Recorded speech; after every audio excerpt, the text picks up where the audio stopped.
7:30. Authority CB. Time 9:03 p.m. Dispatcher number 79. Car 905. Call the dispatcher. PEA 394. Dispatcher PEA. 73rd Precinct. Address 171 Herzl Street. Cars 1634, 1635, and 89. Signal 32. Auto.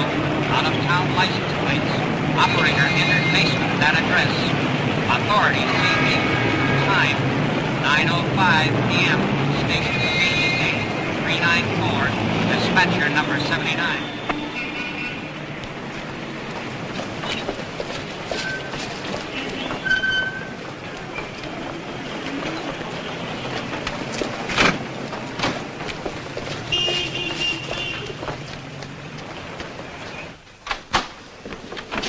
Hello, Murphy. We're late for the ceremony. Still up in the strike room? Thomas will be in charge of this precinct. And no one else. So far as you are concerned, he has no superiors. You'll give him your cooperation and your obedience. And I expect this precinct to maintain its present high record with the department under your new lieutenant. Do you wish to make any remarks, Lieutenant? I'll talk to the men individually. Good idea. Dixon, I want to talk to you. I'll use your office, Thomas. Yes, sir. That's all, boys. Congratulations. Thanks. Good luck, Lieutenant. Sit down, Dixon. We've had 12 more legitimate citizen complaints against you this month for assault and battery. From who? Hoods, dusters, mugs? Not a nickel rats. You're a big disappointment to me, Dixon. You've just seen a man who started out at the same time you did take a big step up in the department, which is something you'll never do unless you get hold of yourself. I know what to get hold of, sir. A little more pull. Sit still. You've got to learn, Dixon, what's expected of a police officer and what isn't. Yes, sir. I'll try to learn not to hate hoods too much. You don't hate hoodlums. You like to beat them up. You get fun out of it. You like to read about yourself in the newspapers as the tough cop who isn't afraid to wade in anywhere. Your job is to detect criminals, not to punish them. Is that all, sir? I'm reducing your rank, Dixon. You're going back to second grade. Any more complaints against you for cruelty or roughhouse, and you'll be back in uniform, pounding a beat. It's no fun telling you this. You're a good man with a good brain. But you're no good to the department unless you learn to control yourself.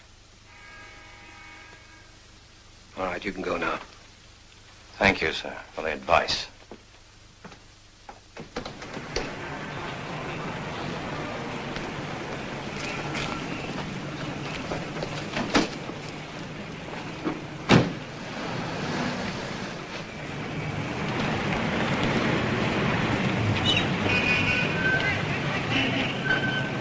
Hey, Willie. Willie!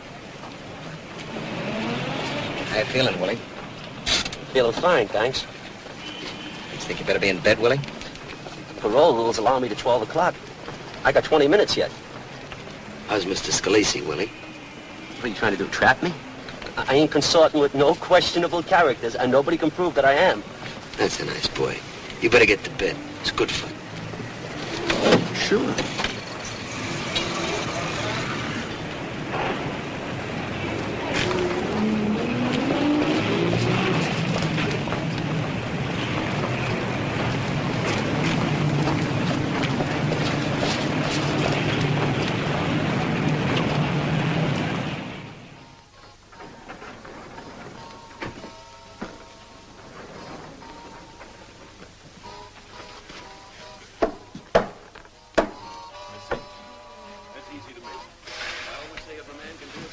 Who is it? Willie.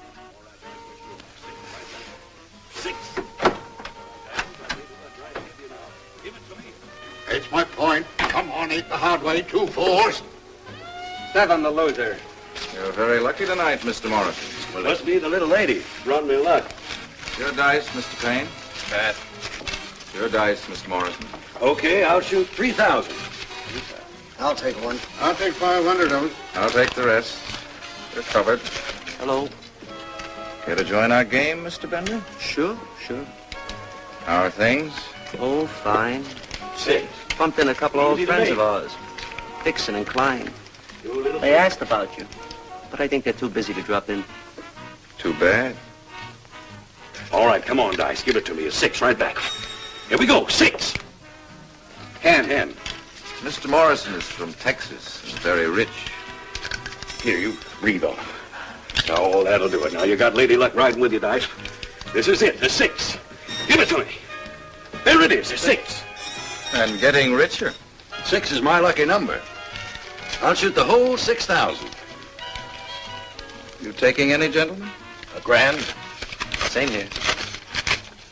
Or open. You're covered, Mr. Morrison. Well, I like your friends, Mr. Payne. Can't get better action than this in Amarillo. All right, Dice, now we're going for the big money. Come! Well, what do you know? A 7. If you don't mind, I'd like to go home, Mr. Morrison. Lord. Ken, you know I have to be at work at 8:30. Well, that's right. You can't keep a working girl up all hours. Then I'll take you home, Morgan. We'll all go together. I'll get your things. There you are. Mr. Morrison, Yes, sir. you're 19 grand into it.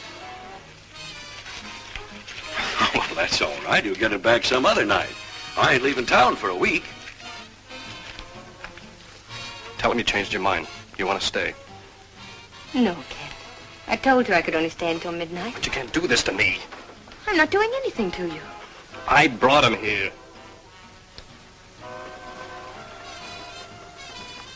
Oh. So that's it. Yes, that's it. And you're fouling me up again. That's all you ever do is foul me up. You're telling him to stay. No, I'm not. Why, you... Morgan. You heel.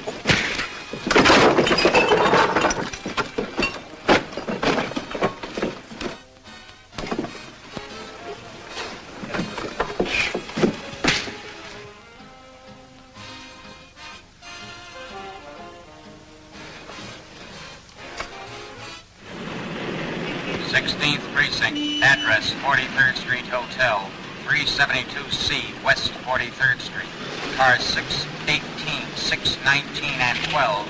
Proceed immediately. That's us. 30. Authorities. WPGG dispatchers.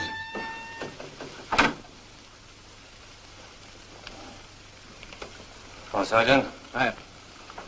Harley? Hi, Sarge. Hi. Dice joint, huh? Yeah, a floater. Got a name? Morrison. Big Barracuda. He was DOA. Knife cut his heart in half. Nobody did it. Nobody saw it. There's a cut on his hand. Yeah, he hit somebody hard. Who runs this parlor? Tommy Scalisi. He's in there. Oh, that's nice. So Dream Boy finally stepped into something, huh? I've been waiting quite a while.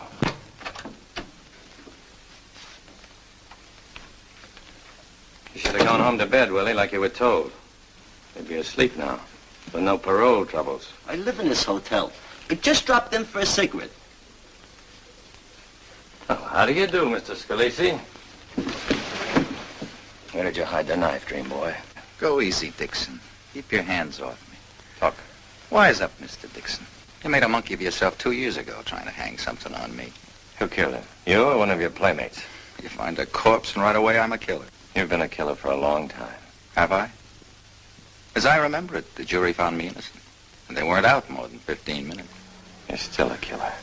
What are you always trying to push me in the gutter for, Dixon?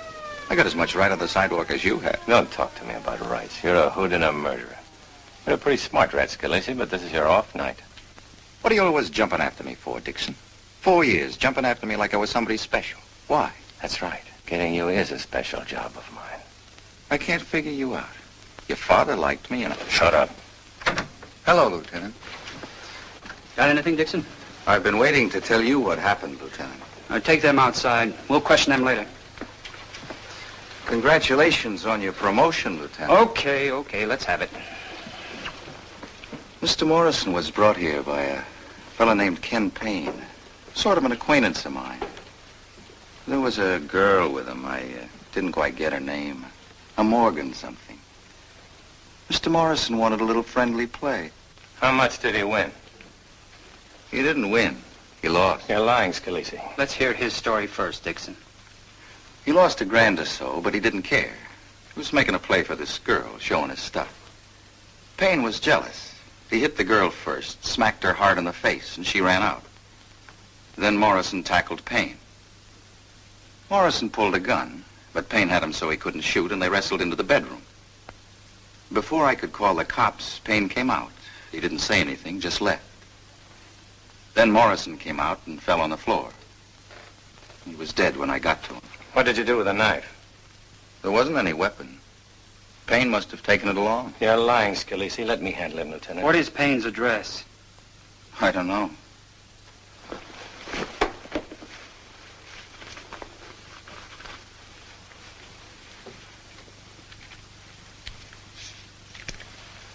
K. Payne, 58 Pike Street, Chelsea, 32099. Another telephone number, Murray Hill, 59970. What's that? A pool room on 3rd Avenue. I'm sure you won't have any trouble picking him up. He was blind. All neat and ready with a fall guy, huh? Let me handle him. Go after Payne, Dixon.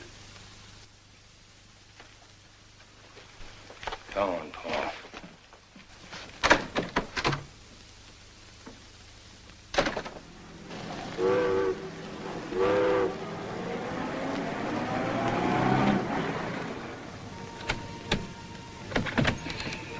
Keep the change.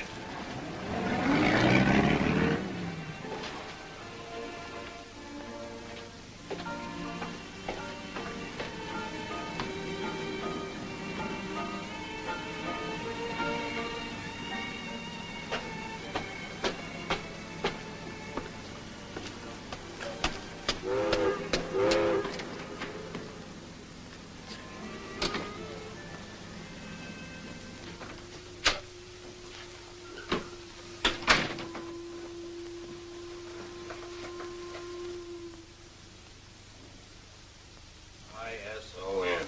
Yeah, Dead Morrison. Kenneth Payne calling. Don't answer. Maybe he's in the bar. Haven't paged. But I gotta talk to him. It's important. Trying to get Ted Morrison on the phone, huh? Who are you? Detective Dixon, 16th Squad. Get out. Maybe he's trying to win his money back. Don't give me that. He was cleaning up. How much? And he's gotta cut me in. After what you did to him? He started it. It's all among friends. Hello. He isn't. Well, look, Kenneth Payne wants him to call as soon as he comes in. Oh, that's right.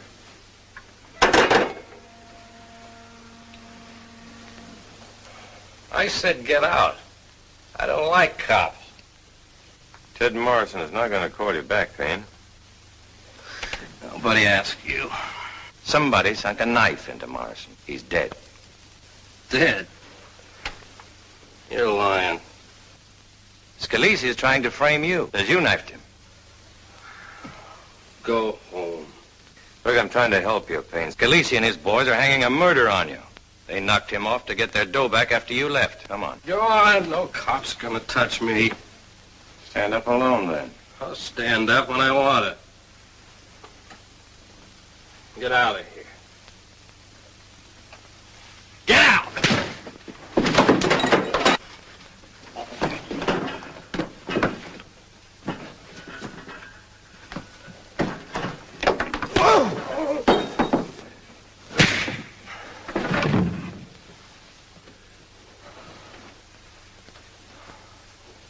Okay, buddy. Come on, let's go.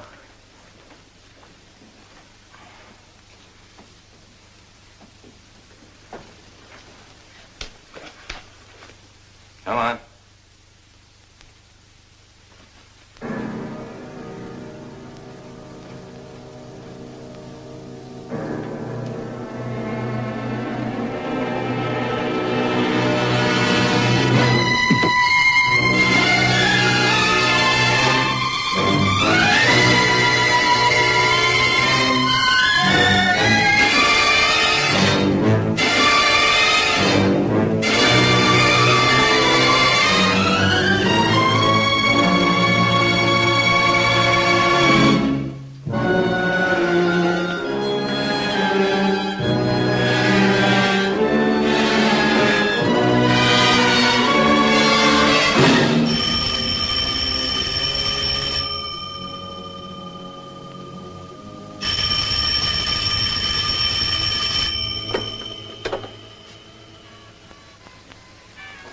Hello?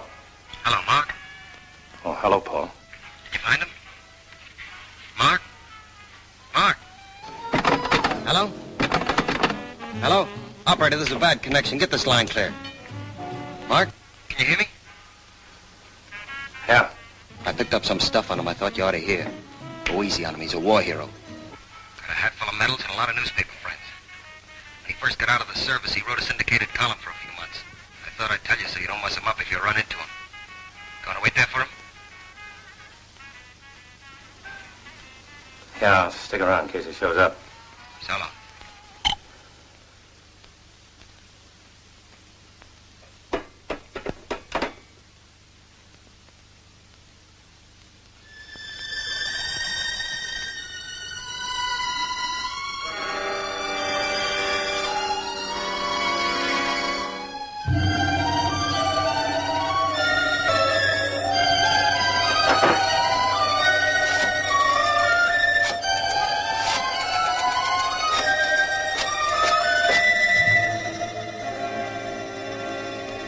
Will you send a cab to 58 Pike Street, please?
You call a cab?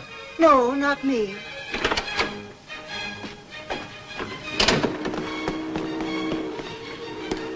Pennsylvania Station, please. Yes, sir.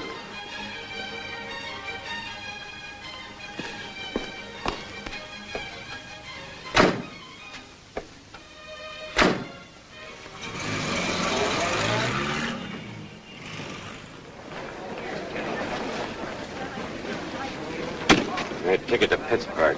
The first train up.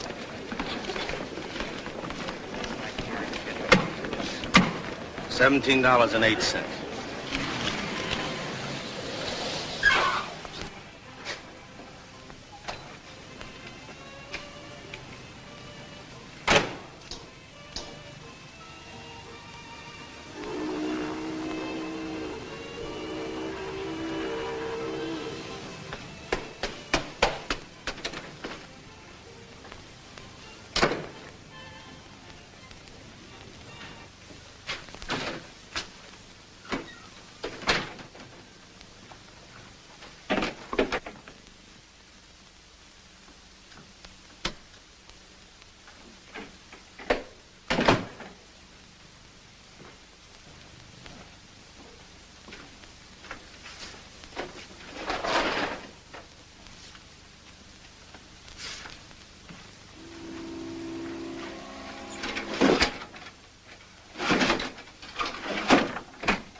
Hello, Paul. I covered a few bars in the neighborhood. I just got here. See this? Slipped in and out after I was here. Probably watching you. Nice piece of luck for me. You can't be everywhere. Took all his stuff out of this closet kind of quick. Left his uniform and one shoe. There's another closet.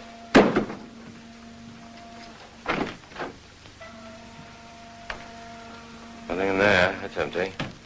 Maybe somebody saw him get away. There's an old lady in the window downstairs.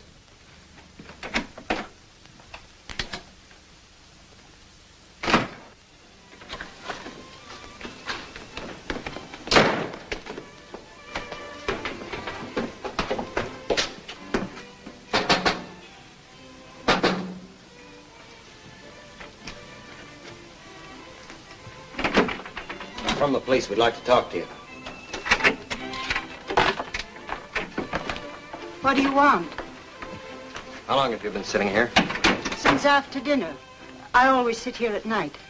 Do you know Kenneth Payne? Oh, yes, I know him. Have you seen him tonight? Yes. He left in a taxi. When? I don't know. When you get old like me, you don't care what time it is. Approximately how long ago? About 20 minutes, I think. The taxi man woke me up. Everybody wakes me up tonight. Usually, I can sleep here. I always sleep here since my husband died. It seems less lonely. Music helps me. Thank you, madam. Come on, Paul. That's all. Thank you.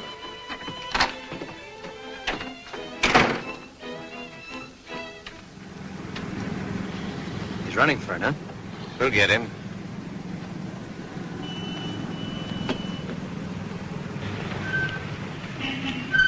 You cover the yellow cab stand. See if you can pick up the driver. I'll cover all the independent garages. Okay.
Payne, open up. I know you're in there.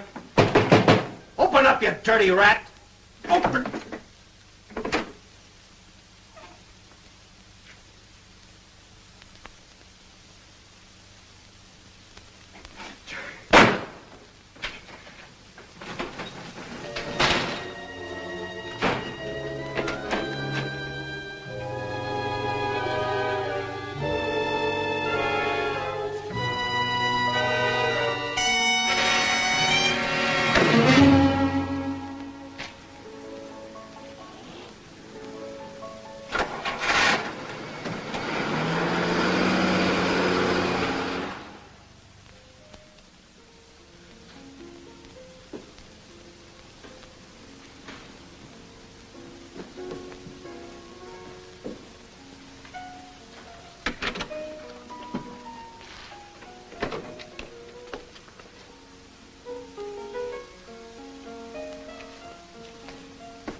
Where's the lieutenant?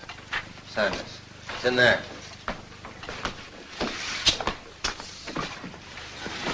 Right. Lieutenant? Yeah. We got a break on this. One of the porters saw Payne stick it in a locker. Oh, good. Here's the cab driver's statement. Picked up a fare at 58 Pike Street around 1:10, is that right? That's right. You recognize this bag?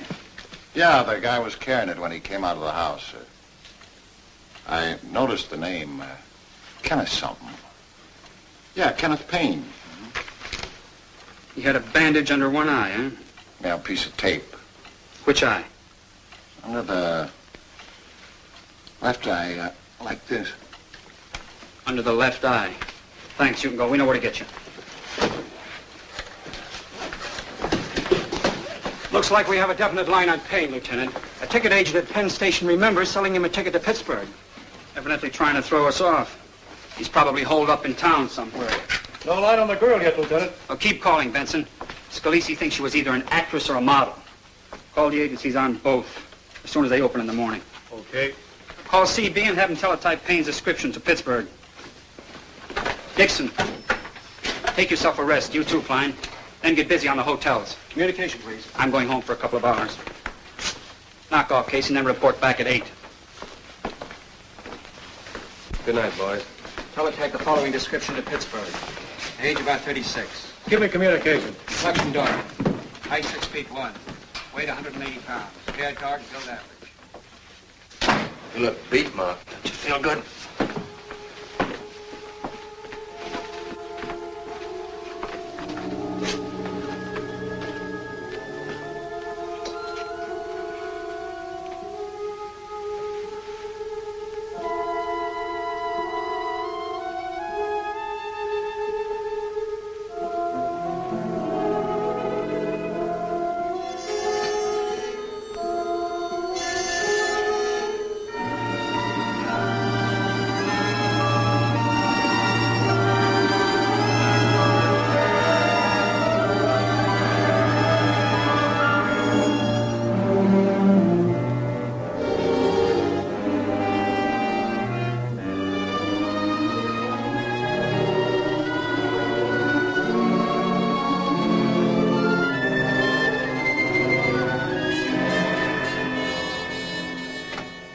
Hey, Mark, you awake? Yeah. You got a line on the girl.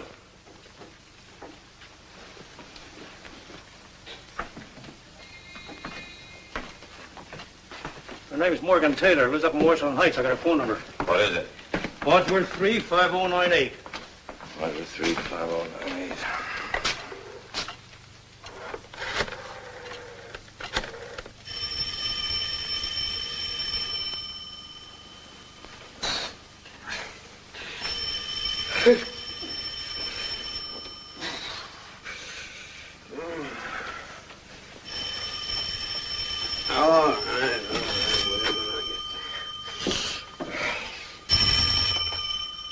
Oh, does Miss Morgan Taylor live there? Yeah, she lives here. No, she ain't here now. She's gone to work. Who's calling? Never mind, I'll call her later. She's gone to work. Have you got her employment address? Here it is. Friedman and Lyons, 525 8th Avenue. Very nice. But too high style for my customers. Maybe we could make a little bolero, Oleg. Well, let's catch it. I'm not sure. I'll let you know when I send the order in. Thank you, Morgan. It's all right with me. We have more orders than we can fill on this number. Did they notice it? I don't think so. Come here, let me see it in the light. Still shows a little. I better put some more pancake on it. You know, Morgan, it's your own fault. Hold that. You keep thinking of him as a glamour boy. You won't see him for what he is, which is definitely a jerk. So he won the war and freed the slaves. Does that entitle him to spend the rest of his life drinking barrels of whiskey and punching girls in the nose? Don't worry. I'm not going to see him anymore. You said that before. So he rolls his alcoholic eyes at you and you set yourself up for another left hook. You can't help him, Morgan. I guess you're right. There's someone to see you, Miss Taylor. I'll tell him to drop dead. It's important. Mr. Friedman said to come to the office right away.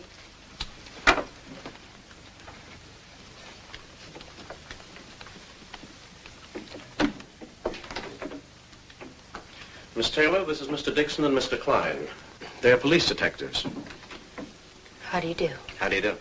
You sit down, please, Miss Taylor. We'd like to ask you a few questions. What would you like to know? You were with Kenneth Payne last night? Yes. You were at a so-called floating crap game in the apartment of a man named Scalisi at the 43rd Street Hotel. Is that right? Yes. Have you been in touch with Payne this morning? No. Have you any idea where he might be? No, I haven't. From what we hear, you're pretty well acquainted with Payne. Yes. How well? Could you tell us, please? I'm his wife. Is that so? But you're living with your father, we understand. Ken and I separated 3 months ago. What happened at Scalisi's while you were there? May I know why you're asking me all these questions? We'd rather tell you afterward, if you don't mind. Well, Kenneth was drinking, and we had a quarrel. I understand he hit you. Yes. Did you see him hit Morrison? No, I didn't. I left. Where'd you go? Home. Take a taxi? No, I met my father at his stand a block from the hotel. He's a taxi driver. He drove me to the subway. Did you hear from Payne after you got home? Yes, he telephoned. What'd he say? I don't know. I hung up. What time was that? About 12:30. Did he call from his house? No, How do you know if you hung up without talking to him? because my father went down to Ken's place after he dropped me. What for? Really? Is this necessary? We think so, Miss Taylor. Well, I didn't want to tell him anything. But I was crying, and he noticed the bruise. What'd he say? He was very angry. He told me before that... What? Well, that if Ken ever hit me again, he'd beat his head off. Morrison was killed last night. No. At Scalisi's place, shortly after you left. He was killed with a knife. And you're looking for Ken? Because you think he did it? When did your husband start getting jealous of Mr. Morrison? Jealous? That's silly. Mr. Morrison was somebody I hardly knew. You went out with him. No, Ken called me up and asked me out to dinner. You just said you were separated from your husband. Yes, but he kept insisting. And I felt sorry for him. When I got to the restaurant, he had Mr. Morrison with him. Then after dinner, Ken took us to this gambling place. And then I realized all he wanted to see me for was to use me as a sort of decoy to help get Mr. Morrison to go there. I was sinking pretty low, I thought. Poor Ken. He must be desperate for money. Why did Payne hit you? Because I wanted to go home. He didn't want Mr. Morrison to leave. Because Morrison was winning. Yes, How much was he ahead? a great deal. I think they said about 19,000. Thank you for the information. We won't bother you any longer.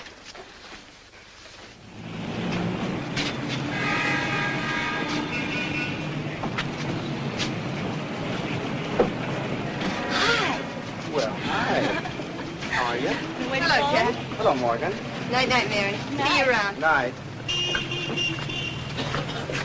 Where's Taylor? Hello. Good evening. I'd like to talk to you. Have you found Ken? No. You think I know where he's hiding, and you tell. Where are you going now? Home. Would you mind if I came along? That's a nice way of putting it when you're out to give me the third degree. This is no third degree. This is strictly off the record. Have you come to nab me as a gambling house habitué? I'm not really. I've never been in one of those places before. Are you having dinner with anyone? You inviting me? Yes. I take that subway there. It'll take me a few minutes to change. That's good enough. Hey, Dad. You home? I'm cooking. There's company. Dave? No. This is my father, Mr. Dixon. Mark Dixon. Glad to know you. You don't remember me, huh? I'm Jiggs Taylor. I'm sorry, I don't recall. Excuse me, I'll get ready. Well, sit down, I'll tell you about it. It's 2 a.m. I'm cruising through Central Park. There's a blizzard going on. A detective jumps in my cab and says, "Follow that black sedan, it's full of thieves." So I give her the gas. Here's a diploma the mayor gave me. For aiding Detective Mark Dixon in a time of danger. Oh, yes. 6 years ago. Say, Dad, Let's hear about how they opened fire and riddled your cab with bullets. Well, Mark can tell you himself. Can't you, Mark? Yes, there were a few shots fired, as I remember. A few shots. Dad always claimed it was a bigger battle than the Argonne. Well, that's the trouble with the new generation. No respect. How about a drink, Mark? No, thanks. On duty, huh? Suppose you're working on that Morrison killing. That's right. Cigarette? Thanks. Any other suspects besides Ken? That fella Scalisi, huh? I've heard about him. The department thinks he's clean on that job. He's been released on bail. On a gambling charge only. But you got your own ideas, huh? In the first place, he lied about Morrison being loser when the game broke up. Your daughter says he was about 19,000 ahead. It looks like a cinch he's the guy. I wouldn't tell a lot of people about going up to Payne's place last night to beat him up. I don't care how many people hear it. He's had it coming to him for some time. Oh, Dad, please. Mr. Dixon isn't interested in my life story. I ask you, what did you do if you had a son-in-law like that? You know, it is a lucky thing I didn't find him in last night. Well, I forgot to ask you. I've been so excited over meeting you again. How about some chow? I got enough for 3. No, Dad, we're going out. Well, we could talk over old times. I'll be seeing you, Mr. Taylor. Nice meeting you again. Well, at least I'm glad she's going out with somebody who ain't going to land her up to her neck in crooks. You're horrible, Dad. Good night, honey. Have fun, kids.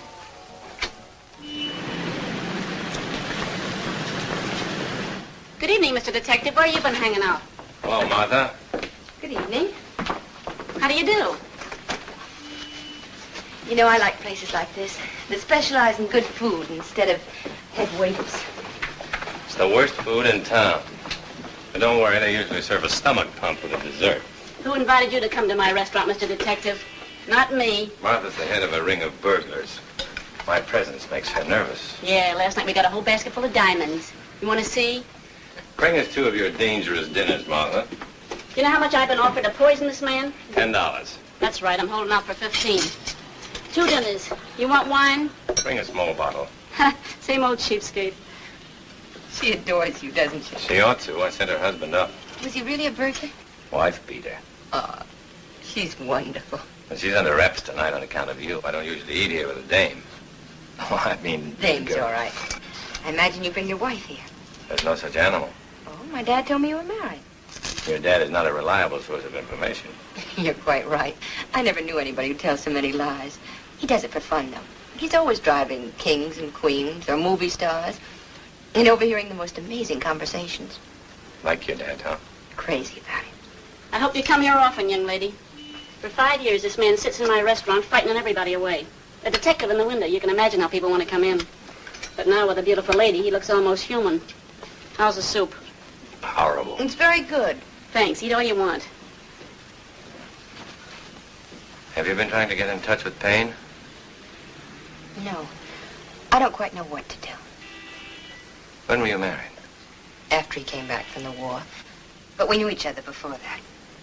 You said this morning you were separated. 3 months ago. Why? It's hard to say why you leave a man or why you stop loving him. I always blame Ken. But I guess it was my fault, too. Not understanding what made him seem so mean and impossible. I guess the chief thing wrong with Ken was no job. Lots of pride. Too much pride. A man can usually find work if he wants to. You're worried about me feeling badly because he's going to be arrested, aren't you? Something like that. I think I'll stick by him if he is. He'll need me. I owe it to him. Still love him, huh? In spite of everything. No. It isn't love anymore. Mr. Detective, telephone. Excuse me. That must be my partner. Probably wants to know what I'm eating.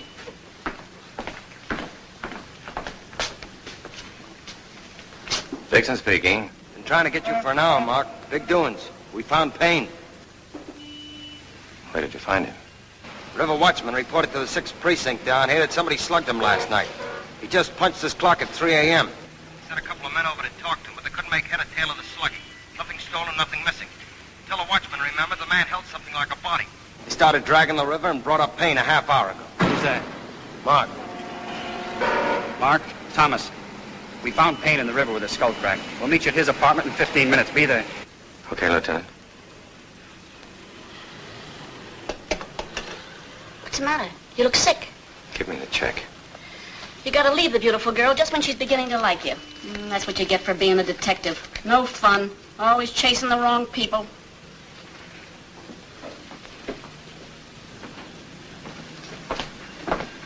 Something happened? I've got to go out on a job. Please, finish your dinner. It's really very nice. Best chicken and rice in town. I'm sorry you have to leave. Thanks. So long. Bye. Good night.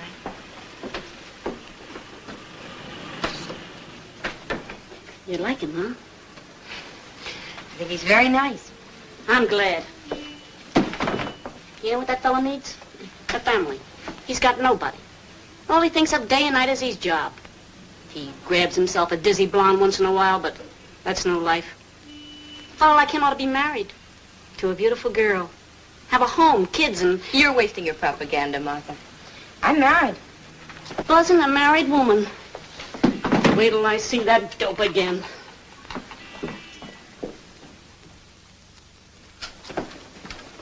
You got it? It's blood, all right. Quite fresh. I'd say not more than 24 hours. Get it to the lab right away. Okay. That clinches that Payne was killed in his room.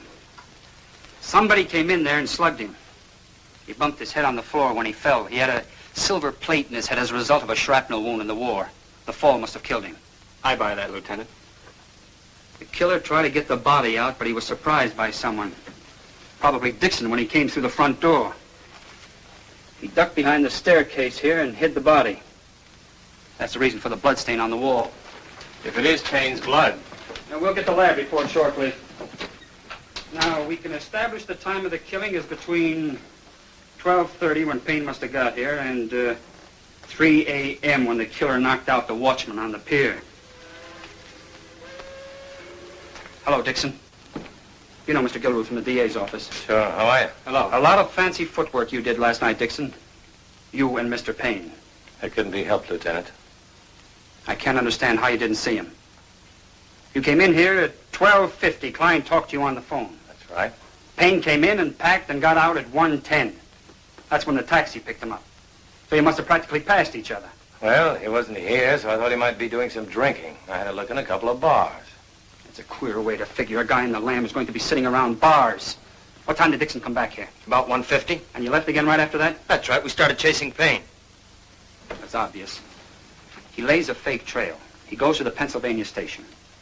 And then he decides to come back and hide out in his own apartment. He figures the police have been there and they won't come looking again. What time did Jiggs Taylor say he was here? About 2:15. That pretty well puts the finger on him, I'd say. Yeah, and he came down here crazy angry, according to his daughter, ready to knock Payne's block off. You're wasting your time on Taylor. How was that, Dixon? It looks completely definite. Motive, opportunity. Scalise did it. I don't see that at all, Dixon. I'm telling you, Scalise knifed Morrison. And he was afraid Payne would go to the police with it. So he sent someone after him to finish him off. That doesn't stand up. Whoever killed Payne killed him by accident. He only meant to slug him. The Scalise hood would have taken no chances on a rumpus. He'd have knifed or shot him. Yes, Benson. We've got Jiggs Taylor and his daughter outside. Bring them in, Harrington. Has he been talking? A mile a minute. You'd think he was going to a picnic. I think we can wrap the case up tonight. With statements from both of them. I'm Lieutenant Thomas. How do you do? How you do, Lieutenant?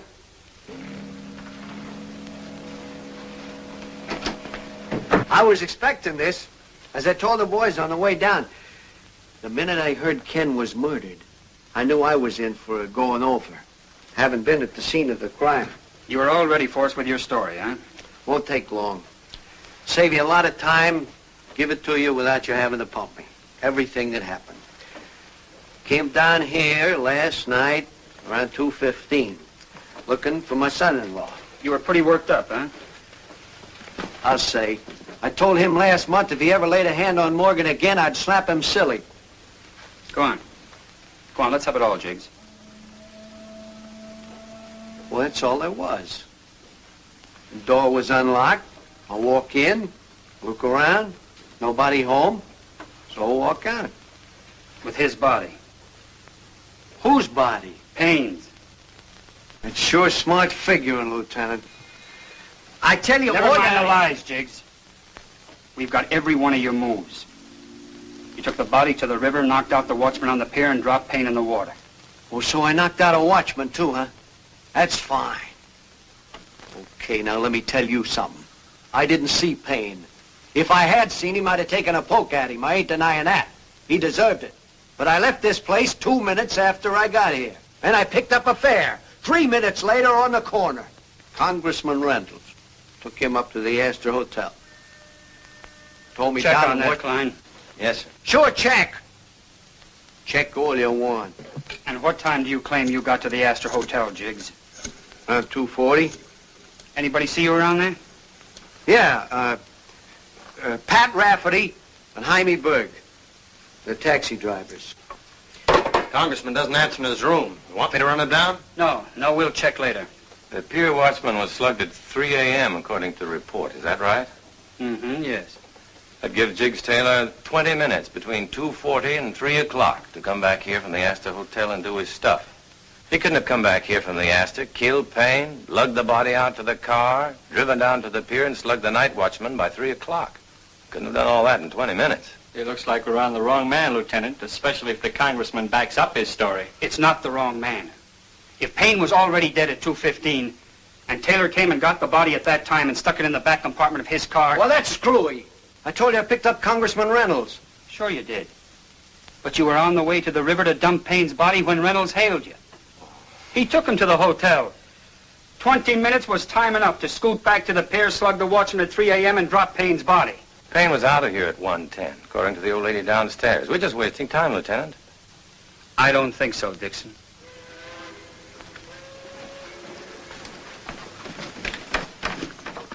Bring them along.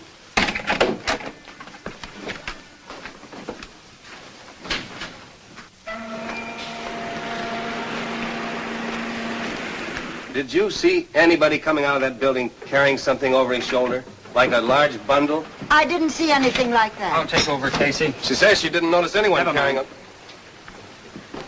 a... Now, I'm going to ask you a very important question, Mrs. Tribon. Are you sure it was Kenneth Payne you saw leaving this house at 1:10? Of course I'm sure. I never heard so many foolish questions. I'm going to try a little experiment, Mrs. Tribon. Taylor, I want you to put on this raincoat and hat. What for? Put adhesive tape under his eyes, somebody, to match Payne's description. Oh, no, wait a second. What's all this for? Now, don't act dumb, Taylor. It won't get you anywhere. Last night, you put on Payne's coat and hat and carried his bag out of here at 1:10. After you'd killed him and stuck his body away somewhere. You want to come clean now, Jiggs? Oh, I told you the truth. Then put the coat on. Don't do it, Dad. They have no right to ask you to do that. No, I won't. I ain't going in for any of these monkey shines. All right. Dixon, you're about his build. Put the hat and coat on. Oh, that's comic strip stuff, Lieutenant. The lady said she saw Payne leave here last night. Sure I did. I saw Mr. Payne out of the window. No, you saw a raincoat, a hat, and a bag. Go ahead, Dixon. Anybody got some adhesive tape? Here. Under the left eye. Mrs. Tribon, did he walk straight to the car, or did he look down at you? He looked down. Dixon, take the bag. Just walk to the car and look down once. Now, is this where you were sitting? No, I was standing here closing the window. A taxi driver had asked me if I'd called a cab. Are you sure you could recognize a face at that distance, Mrs. Tribon? I can tell that fellow isn't Mr. Payne. Can you distinguish his face in this light? No, but I can tell by something else. It isn't Mr. Payne. By what? He didn't wave at me. Did Mr. Payne always wave at you? Always. He went like this. What about last night? Did he wave at you last night? Do you remember? Yes, I remember. He didn't wave last night. You're right, it wasn't Mr. Payne. No, never. He would have waved. Thank you, Mrs. Tribon. That's it, boys. Take him to the station and book him. Well, you're kidding. Nobody's kidding, Taylor. You thought you were pretty fancy walking off as Payne at 1:10. And you came and got the dead body at 2:15 and dropped Congressman Reynolds at the Astor at 2:40 and hurried it back to the pier. Well, that's screwy. Take him along, boys. I'd like to talk to my father. Go ahead. May I talk to him alone? Can't be done. He's under arrest.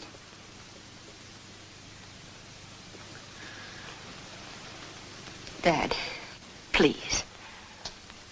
Did you see Ken last night? So help me. I swear by your ma, I never saw him or laid a hand on him. I believe you. You take Miss Taylor home, Casey. We're knocking off for tonight. I'd rather go alone, if I may.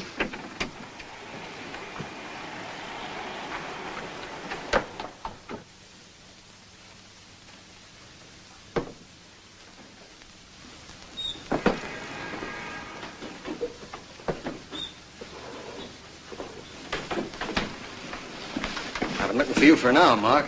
Scotch and water, Bill. You gotta hand it to Thomas. He wrapped this one up quick. His first job, too. I didn't think he had it in him. Stop talking like an idiot.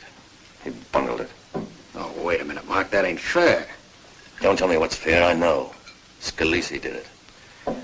Scalise did both jobs. Morrison and Payne. You can't go against the facts, Mark. I bet Jig's Taylor confessed the whole job in a day or two. See you later. Where you going? I'm going to get it out of Scalise. Wait a minute, Mark. You're not on that end of it. You know the boss's orders. He's got a plan on Scalise. Let me go. Look, Mark, I'm going to give it to you straight like a friend. I don't like to see you made a monkey out by a girl with a pretty face. You got a record to protect. You're as dumb as Thomas. Come on, I'll drive you home. You're driving me nowhere, you dumb lug. You stick with your boss and his orders. You let me go or I'll paste you.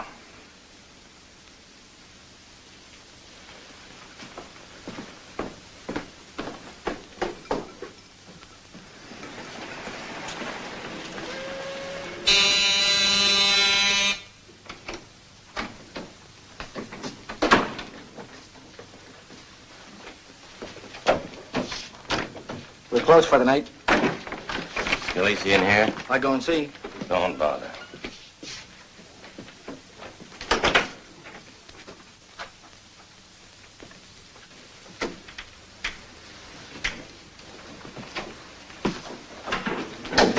Get your clothes on, Scalise.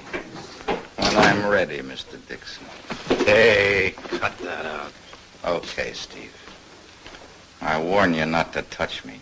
Why? You don't seem to be carrying a knife at the moment. We found the one you used on Morrison. That's a lie. Is it?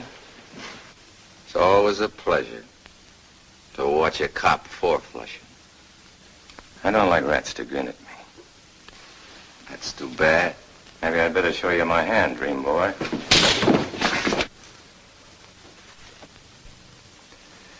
Tonight, I'm not kidding, Scalise.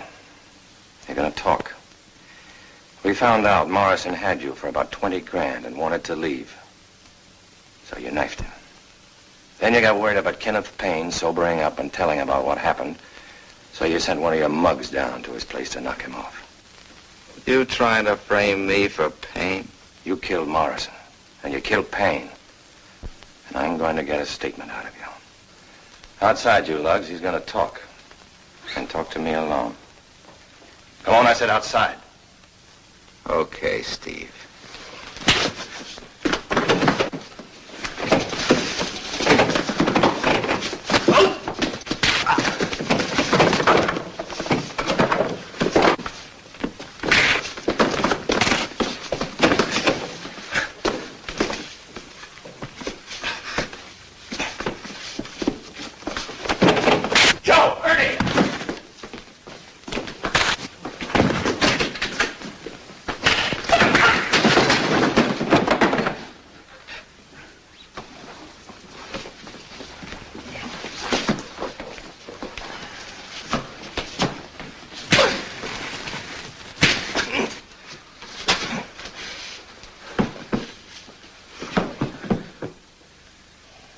Better have a look out front, Kramer. Yeah.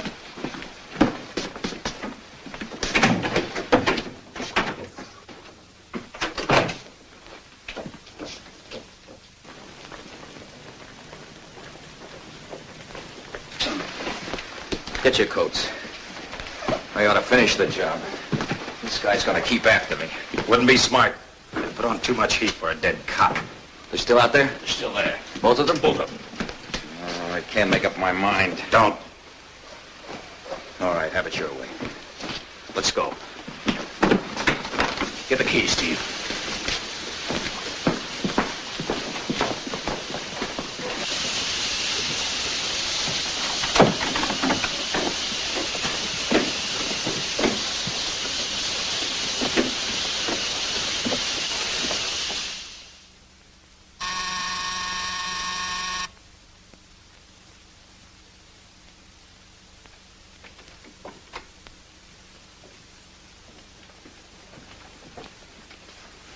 Yes? Mark Dixon.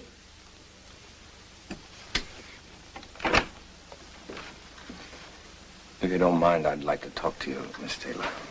What's the matter? You're hurt.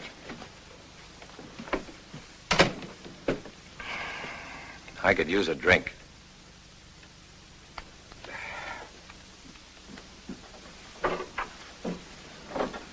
Where the devil am I? I keep coming and going.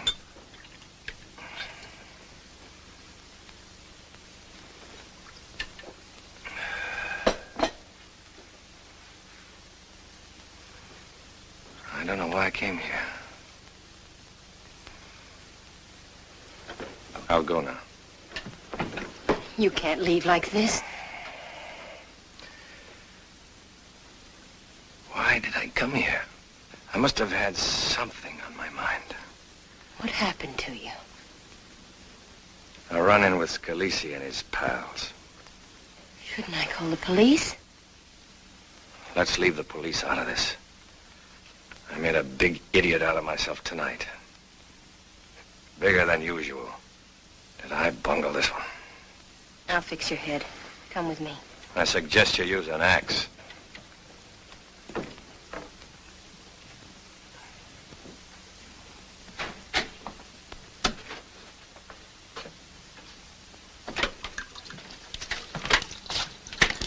Here. Come and sit down. What did they hit you with?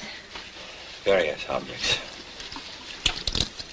Why did you fight with Scalisi? Did it have anything to do with my dad? In a way, yes. You don't think Dad did it. You don't think he's guilty, do you? What I think doesn't matter. Roll nickels. Most important thing is that you need a lawyer. That's what I came here for. You need a big-time lawyer. Here, hold this.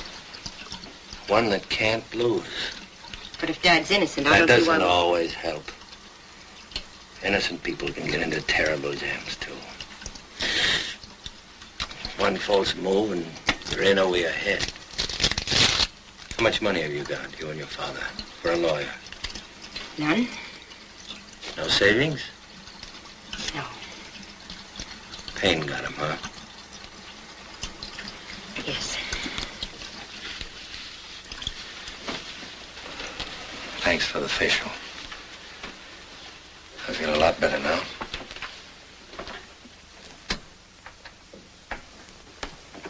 You're going back to bed.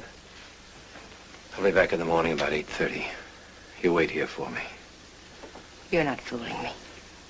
You do believe Dad didn't kill him. Your dad never touched him. Good night. Good night.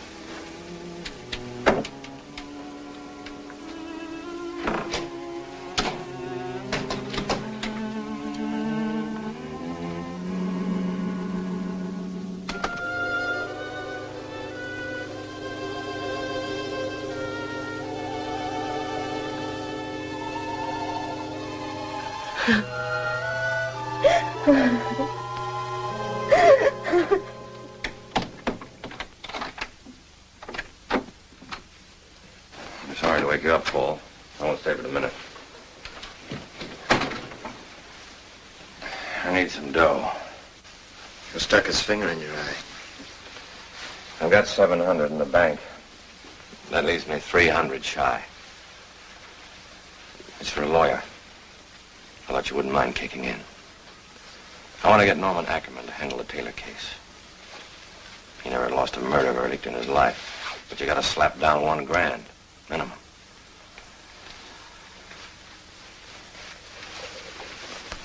Be right with you. Who is it, Paul? Mark. He wants $300. For what? For a lawyer, for his girl. Since when has that gorilla head got it? Please, Shirley, don't argue. After the way he treated you, to have the nerve to come here and ask for money. I told you. No arguments, please. You told me you were never going to talk to him again. I don't know, Shirley. Sometimes you really get me sore with this kind of nagging. $300 for a man you were going to punch in the jaw the next time you saw him.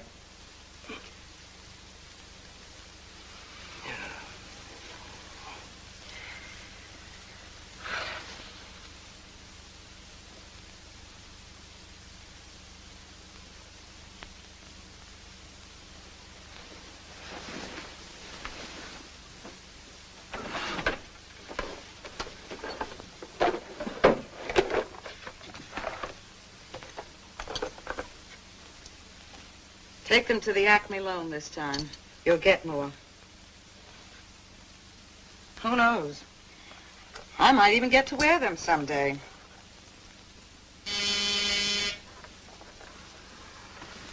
Yes? Detective Dixon is here with a young lady. Have them come in. Send off that cable, Mary. I'll call you later.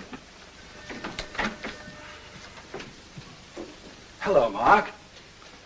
Hello, Jerry. Well, what happened to you? I'm just fine. Oh, Mr. Morris, this is Miss Taylor. How do you do? How do you do, Miss Taylor? Sit down. Thank you. Jerry, I understand Ackerman's out of town. When do you expect him back? He's in Washington. He's due back around 5 this afternoon. I'd like to make an appointment with him for Miss Taylor. Her father's involved in the Payne Morrison case. I read about it. Thought you were on it, Mark. I am. That's why I'm here. I like stiff competition. Here's your retainer for Miss Taylor's father. It's $1,000. I'll hold it. Come in around 5:30. Mr. Ackerman will see you, Miss Taylor. Thank you. Thank you very much. I never heard of anything so generous. What you just did. Well, my partner kicked in, too. You're an amazing man. You know something? I could kiss you. Right here. Take a rain check on that. I'll give you an alibi for your boss. Tell him you're late because of police clutching. Mr. Freedman has dispensed with my services. I'm the notorious Miss Morgan Taylor, bad for buyers. Might take their minds off Mr. Freedman's creations. That mug, I'll run him in. I bet you would. All right. Goodbye. There's a phone call for you, Mr. Detective. Do you want to answer it? No, I'm busy. That's what I thought. I told him you weren't here. It's wonderful the way he looks at you. He didn't even eat his ravioli. He just eats you up with his eyes because you're so beautiful. Cut it out. What's the matter? I'm trying to help you. You don't know how to make love, so I'm making love for you. Bye-bye, Martha. Bye. Bye.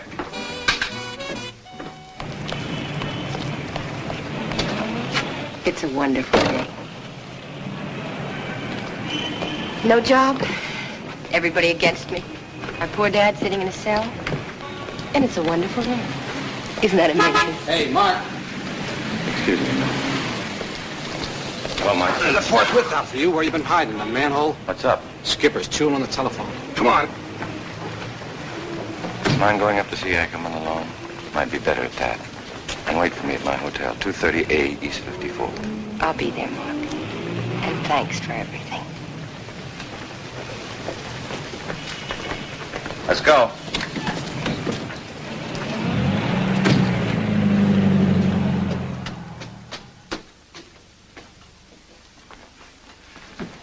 You wanted to see me, Inspector? Come here, you. Is this one of the men who beat you up last night? That was just a personal affair, sir. Your personal affairs seem to be getting in the way of the department, Dixon. Take this man out and hold him as a material witness.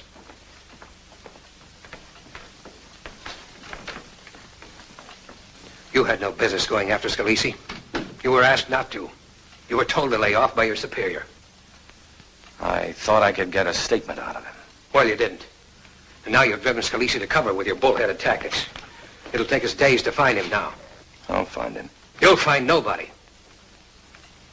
I'm not throwing you out of the department, like I should. But I'm inviting you to take 1 week of your annual vacation, beginning as of now. I don't want to see or hear of you for a week. I want you to go someplace and get hold of yourself. Yes, sir. Look at you. All bunged up like a barrel house vag. First thing you better do is get your head fixed up. Inside and out. That's all. Yes, sir. He's got a point. You shouldn't have let Scalisi go until the Morrison job was cleaned up. It looked certain that Payne had done it, sir. Get on this fella, Steve. I've got a hunch he'll sing if you keep on him. And try talking to him like Dixon would. Yes, sir.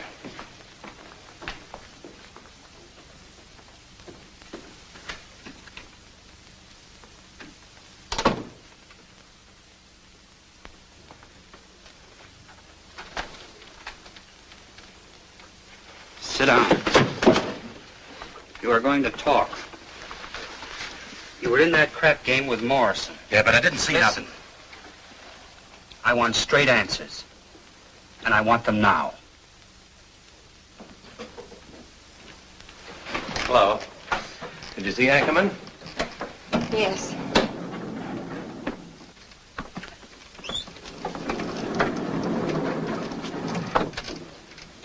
You've been crying. What happened?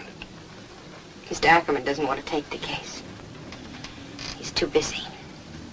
There are other lawyers. I'll get in touch with Bill Cantwell. He's as good as Ackerman. It won't help. It's no different than it was. It felt all right this afternoon. I didn't realize how serious it was. But now I know.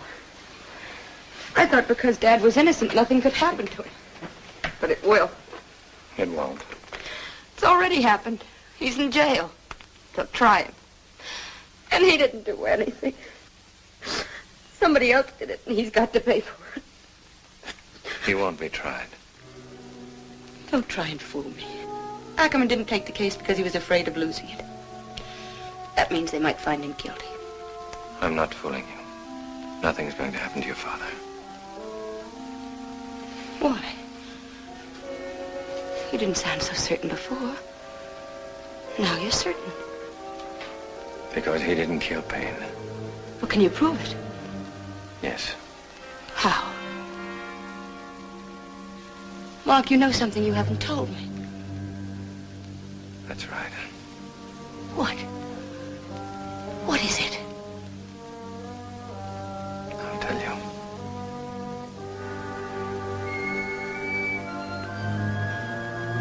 Please. Oh, that's not fair. To stand there without telling me. Even if you have to break some police rule. If you know something, Mark. I can't stand thinking how he feels. He's never done anything wrong. You don't know him. He's sweet. He's always felt that everybody was his friend. Now he's in jail, like a criminal. You don't know what it is to have your father in trouble. My father was a thief. He's dead now. He died when I was 17, trying to shoot his way out of jail. I worked all my life to try to be different from him. Mark. Darling.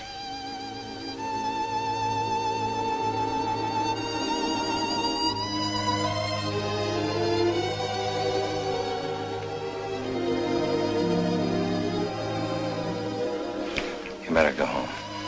Why, Mark? Because you're a sucker for wrong guys like Ken and me. You're not wrong. I trust you with my whole heart. I'm glad you told me about your father. You're not like him. I know it. Thanks. I've figured out what to do. About your dad. What? Don't ask any questions. I've got to do things a certain way. You look tired. Get some sleep. Thanks. I'm not afraid anymore. Everything's going to be all right, isn't it? Sure. It'll turn out all right.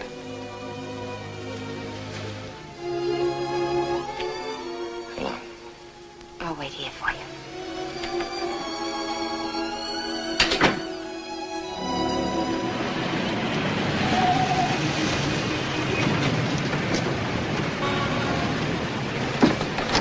Okay, Mac. You ought to be more delicate, Mr. Dixon. I almost hit my head on the door. That's okay, Willie. The cab's insured. I wasn't doing nothing, Mr. Dixon. I was just standing there reading my paper, that's all. I'm not interested in what you were doing. You're up for parole violation Monday. I know. 3 more years, isn't it? That's right. Would you like to duck that? You can't do nothing, Mr. Dixon. I can say I sent you up to Scalisi's hotel, using you for a stoolie. Yeah? Particularly if you prove it. Like how? Don't play dumb. You mean by squealing about the Morrison job? No, by telling me where Scalisi is. You're going to tell me, Willie. You'll save yourself 3 years and a lot of trouble. Bad trouble. Come on. What do you call this? Good trouble? If you're asking for it, then you're going to get it. Wait. They'll kill me, Mr. Dixon. Where's Scalisi? I gotta find out first. A telephone. Let me get to a telephone. Okay. Hey, Mac. Pull up at that bar. Okay. Keep the change, Mac. Thank you, Mr. Dixon.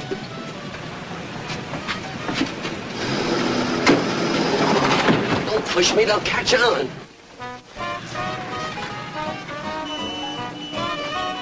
Get in our booth. I won't listen.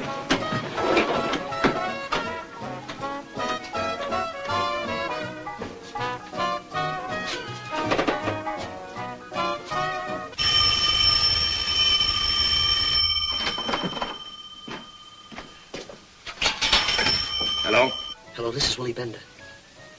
Who's this, Kramer? Listen, Kramer, I'm hanging here by a shoelace. What do you mean, what do I mean? Mark Dixon's on my neck. He's right outside the booth. No, he can't hear nothing. He wants to see Scalisi. What's the idea of calling here? Ain't you got any brains in your head, stupid? That copper will grab this number. Who is it? Willie Bender. Dixon has glommed onto him. This is Scalisi. Is Dixon alone? It's okay, Willie. Now get this straight. I'd like to see Mr. Dixon, but all by himself. Now here's the way I want you to work it. Get out a pencil and write this down. So if he's watching you, he'll know it's on the square. Hold it just a second. Go ahead. Tell him I'll meet him under the following conditions. Yeah.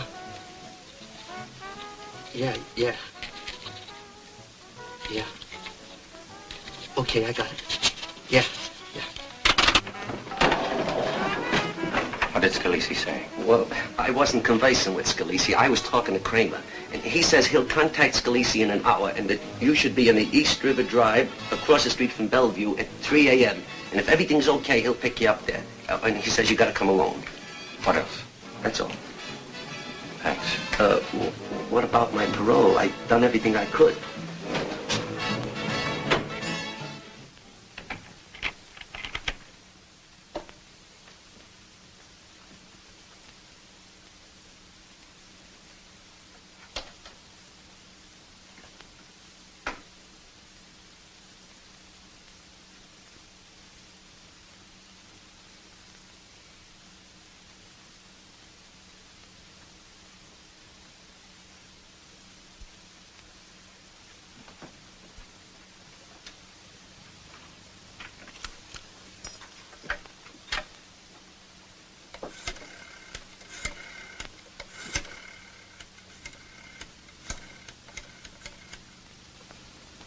Hello, Blue Star Service. Send a messenger to the Greystone Hotel. You know where it is. Have him wait in the lobby. The name is Dixon. Mark Dixon. Right away.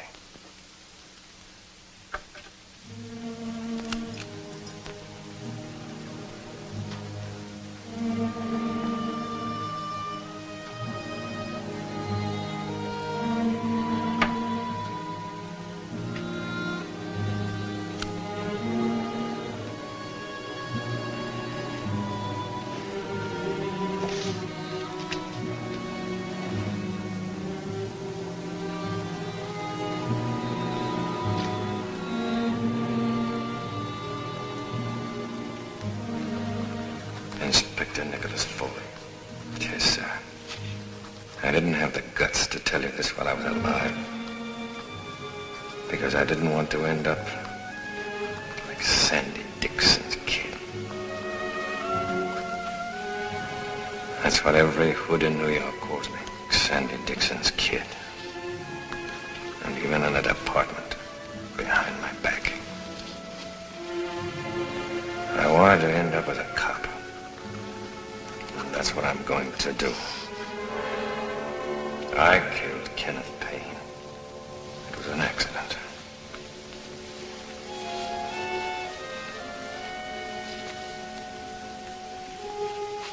I went in to pinch him.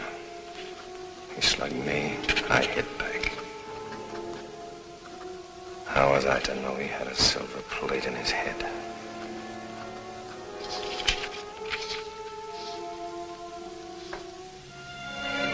But I covered it up like a mobster.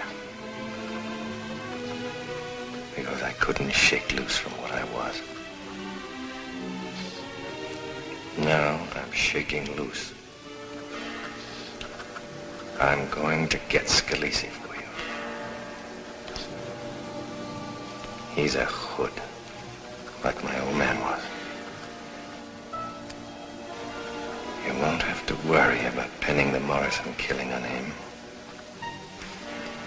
You can pull him in for mine, and that will square things all around. Sincerely, Mark Dixon.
Where's Scalisi?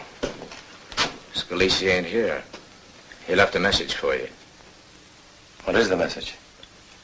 He's willing to see you under certain conditions. What conditions? You gotta park your gun. Where is he? We got instructions. It's no go with the rod.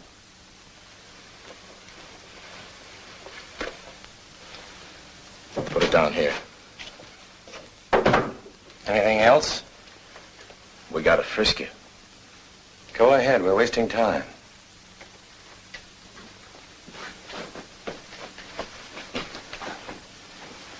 He's clean. Come on. It's okay.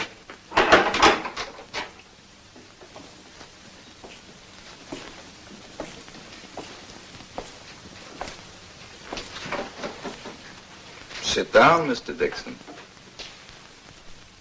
I told the boys you'd come alone. That's because I understand you, Mr. Dixon. What I don't understand is your reason for calling on me at this time. I said, sit down. I never saw a man as full of hate as you. I consider it almost humorous the way you came hot-footing it after me alone. I'm in the clear on the Morrison job. The police are satisfied to let me alone. But you're still hot on my neck, as always. Sit down, Dixon. I'm not kidding.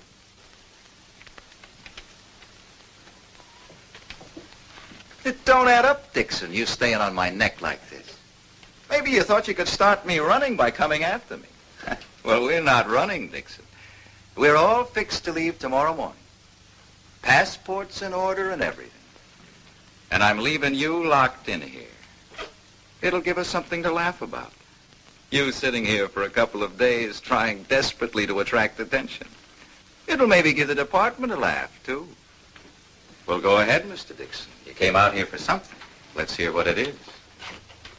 You've got something on your mind, the way you look, Mr. Dixon. I'm going to give you some advice, and you'd better listen carefully. You start mussing me up, and you're going to get it. Do you hear? You'll only throw one punch, and they'll let you have it. I've given them instructions.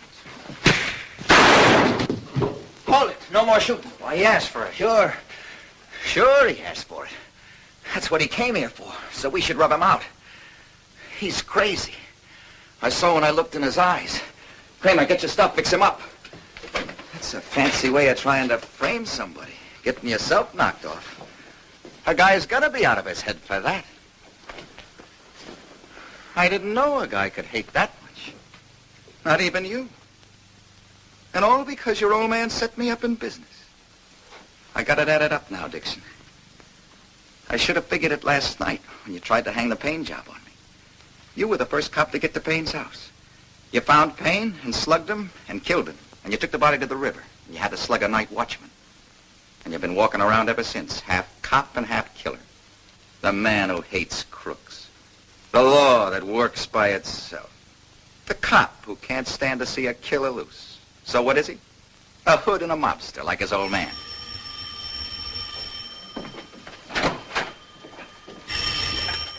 It's interesting how blood will tell. Your old man would have been very proud of you to see how you finally followed in his footsteps. You and me ought to get very friendly when you're on your feet again, Dixon. There are a lot of things a smart cop could do for me. They got Steve. They beat it out of him. He let go of the whole works about Morrison. Come on. I haven't finished the bandage. Let up bleed. Come on.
emergency buttons. Power's off.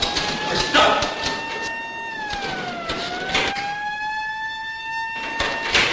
That dirty copper.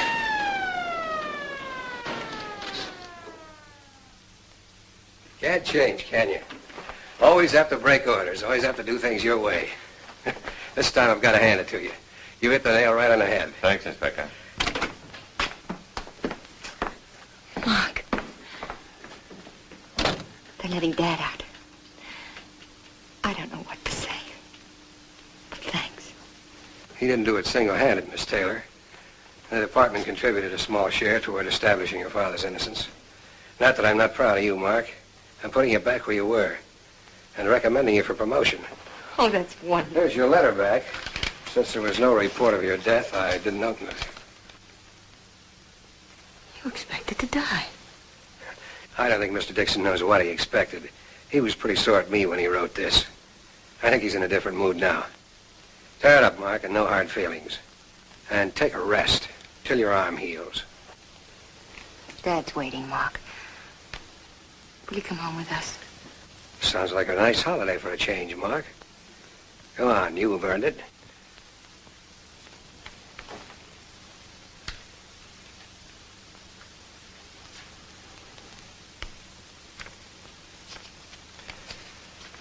I'd like you to open the letter, Inspector. You're sure? Yes, sir. Open it.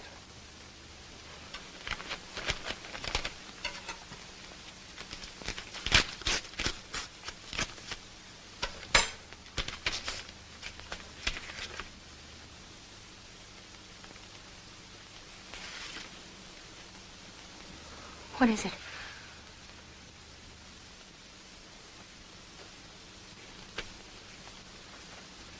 Mark.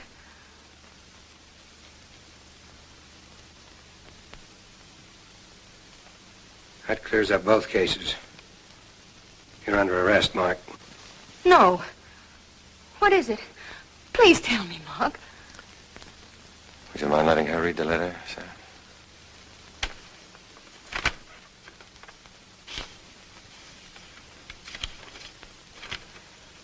Report to Lieutenant Thomas. I'll make the charge myself. Yes, sir.